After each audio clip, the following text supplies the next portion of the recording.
Hello friends गोटे information मुझे देवाई चाहिए जोटा कि आपंकर रही I&PR डिपार्टमेंट ऑफ ओडिशा जोटा कि आप देखिपे रही जोटा कि आमर देखा चाहिए जोटा कि देखो I&PR डिपार्टमेंट ओडिशा आसी जोटा कि आगामी शिक्षा वर्ष 2025-26 निमते 2 वर्षिया BEd M.Ed BH.Ed ओके पाठ्यक्रम नाम लेखा प्रक्रिया शीघ्र आरंभ कर राज्य सरकार निष्पत्ति ग्रहण कर जोटा कि आपंकर रही छात्र छात्री मानकर भविष्य भूर्त स्वार्थ को दृष्टि रखी रखी शिक्षा वर्ष 2025-26 नामलेखा प्रक्रिया शीघ्र आरंभ करने उच्चशिक्षा विभाग पक्ष निष्पत्ति निई आवेदनकारी मान आसंता 24 तारीख ठारू गोटे CAF हम जोटा कि आप रही कमन आप्लिकेसन फर्म ऋण प्रक्रिया आरंभ है विगत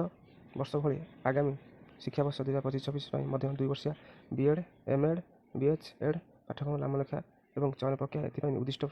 प्रवेशिका परीक्षा मार्क आधार में ही कर देखिपे रही जोटा कि आप कौन मार्क आधार में आप चयन कर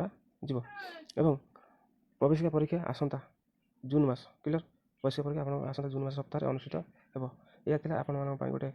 इनफर्मेशन जोटा कि मुझे देली वीडियो भल लगे लाइक करेंगे चैनल सब्सक्राइब करेंगे थैंक यू।